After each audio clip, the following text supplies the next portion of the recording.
We love to think of them as flawless titans, the geniuses who chiseled our world from stone. We build statues to them, name our cities after them, and basically treat them like real-life superheroes. But what if we told you that some of history's most celebrated figures were also capable of truly epic, forehead-slapping blunders? And we're not talking about small oopsies. We're talking about mistakes so big, so baffling, and frankly, so hilarious, they prove that even the greatest minds can have a really, really bad day. Get ready to meet the dumber side of history. Let's sail back to 1493. Christopher Columbus is on his famous voyage charting the New World. He's a master navigator, a man of the sea. Then, on January 9th, while sailing near the Dominican Republic, he logs an absolutely incredible sight: 3 mermaids. And no, he wasn't kidding. In his own journal, he wrote that he saw 3 sirens rise high out of the sea. But here's where it gets truly dumb. Columbus, the great explorer, wasn't impressed. He actually wrote that these mermaids were not half as beautiful as they are painted. He even griped that, in some ways, they have a face like a man. So why the bad Yelp review? Because what Columbus almost certainly saw weren't mythical sea maidens, but manatees. Yes, those 1,000-pound, slow-moving, whiskered sea cows. To be fair, sailors had been mistaking manatees and their cousins, dugongs, for mermaids for centuries. The scientific order they belong to is even called Sirenia. But it's the sheer puff-chest confidence of his bad review that makes this legendary. The man who discovered a continent also discovered mermaids and immediately gave them a 1-star rating for not living up to their profile pictures. It's a hilarious reminder that even on a world-changing voyage, perception is a very, very funny thing. Now, let's jump to the White House, circa 1970. President Richard Nixon, a man known for his political shrewdness, decides the White House police force needs a little sprucing up. After a trip to Europe, where he was dazzled by the palace guards, he got an idea. A very, very bad idea. Out went the plain, functional police uniforms. In came something that looked like it was stolen from the set of a Gilbert and Sullivan operetta. We're talking double-breasted white tunics with gold braid, fancy epaulets, and towering black hats decorated with the presidential seal. Nixon thought they looked stately and powerful, like the ceremonial guards of European monarchies. The American public and the press, however, thought they looked ridiculous. The backlash was swift and merciless. Comedians joked they were toy soldiers, and columnists said they borrowed their style from a decadent European monarchy. The Chicago Tribune complained they were abhorrent to this country's democratic tradition. The guards themselves apparently hated wearing them, feeling like movie extras. The fashion faux pas was so complete that the uniforms were retired after just a few months. And what happened to them? The story goes that after a decade in storage, the whole lot was sold to a high school marching band in Iowa. It was a strange, comical footnote in a presidency known for high drama, proving that even the most powerful man in the world can misread the room so badly, his attempt at authority ends up outfitting a teenage trumpet section. For our next blunder, we head to London in 1631. The royal printers Robert Barker and Martin Lucas have the prestigious job of printing a new edition of the King James Bible, a serious task requiring intense proofreading. Unfortunately, proofreading wasn't exactly their strong suit. When the Bibles rolled off the press, they contained a typo of, well, biblical proportions. In the book of Exodus, right in the 10 Commandments, a tiny 3-letter word was missing from the 7th commandment, not. The result? The holy text now read, "Thou shalt commit adultery." It took about a year for anyone to notice this scandalous invitation to sin, but when they did, the outrage was epic. King Charles I was furious. The printers were dragged before a court, slapped with a massive fine of £300, and stripped of their printing license. The book became infamously known as the Wicked Bible, or the Sinner's Bible. By royal order, all 1,000 copies were to be recalled and burned. Only a handful of these scandalous Bibles exist today, making them priceless collector's items. It's a powerful lesson. One tiny slip-up turned a sacred text into a royal scandal and one of the greatest typos in history. If you're enjoying this historical hall of shame, do us a favor and hit that subscribe button.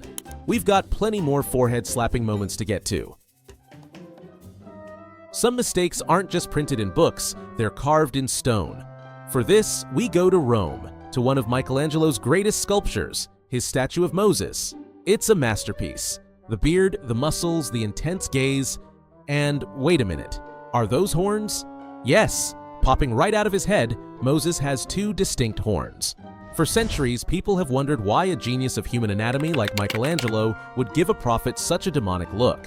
The answer isn't some bold artistic choice. It's a centuries-old translation blunder. Michelangelo, like most artists of his day, was working from the Latin Vulgate translation of the Bible. The original Hebrew text of Exodus says that when Moses came down from Mount Sinai, his face was shining, or emitting rays of light. The Hebrew word for this, karan, is visually similar to karen, which means horned. When St. Jerome translated the Bible into Latin in the 4th century, he went with cornuta, which literally means horned. This mistranslation led to a long artistic tradition, lasting for centuries, of depicting Moses with horns. So Michelangelo wasn't making a statement. He was just following an established but completely wrong tradition based on a typo. His sculpture is just the most famous example of a simple translation error becoming immortalized in marble by one of the greatest artists of all time. It's a mistake so beautiful you can almost forgive it. Not all blunders are harmless. Some are downright catastrophic, and few are as infamous as General George Armstrong Custer's at the Battle of the Little Bighorn in 1876. Custer was known for his flashy courage and even flashier ego, but his final battle was a masterclass in terrible decisions. Tasked with locating a large camp of Lakota and Cheyenne warriors, Custer found them, but he catastrophically underestimated his enemy. His own scouts warned him about the massive size of the village, but Custer, thirsty for a glorious victory, charged ahead. He was so confident that he actually refused an offer of reinforcements and Gatling guns, thinking they would just slow him down. His biggest tactical error was breaking a cardinal rule of warfare. He divided his smaller force right in front of a larger one. Custer split his 7th Cavalry into 3 groups, a tactic that might work if you expect your enemy to run, but a suicidal one against an enemy that wasn't going anywhere. He thought he was heading for a quick and glorious route. Instead, he led his men straight into one of the largest gatherings of Native American warriors on the Great Plains. The result was total annihilation. Custer and the roughly 210 men with him were completely wiped out in what we now call Custer's last stand. His legacy wasn't defined by his Civil War successes, but by this one devastating defeat, born from a lethal cocktail of arrogance, bad intel, and a deadly underestimation of his opponent. Perhaps no modern disaster is as iconic as the sinking of the Titanic in 1912. At its heart was a string of blunders made by its highly experienced captain, Edward Smith. Smith was the Commodore of the White Star Line with over 40 years at sea, but on that fateful night, his judgment failed tragically. The blunder wasn't one single mistake, but a pattern of ignoring crystal-clear warnings. On the night of April 14th, the Titanic received multiple messages, some say as many as 7, from other ships reporting massive ice fields directly in its path. Standard procedure would be to slow down, especially at night.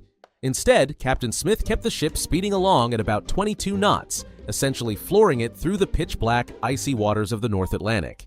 Some argue it was common practice to maintain speed in clear weather, but the number of warnings should have been a screaming red flag. Adding to the poor judgment, Smith had retired to his cabin for the night, leaving the bridge during a critical part of the voyage. By the time the lookouts finally spotted the iceberg, it was far too late for a ship that huge, moving that fast, to turn. The overconfidence in the ship's unsinkable technology and the failure to heed warnings led directly to the deaths of over 1,500 people. It's a chilling lesson that experience is no match for hubris. From terrible fashion choices to fatal miscalculations, the dumber side of history shows us that the titans we read about were, in the end, just as human as the rest of us. Their stories are a mix of genius and gaffes, a reminder that one bad decision can echo for centuries, sometimes as a funny story and sometimes as a tragic lesson. What historical blunders did we miss? Let us know down in the comments which facepalm moment from history you think is the dumbest. And if you want more stories that prove history is way stranger than fiction, make sure you like this video and subscribe for more. Thanks for watching.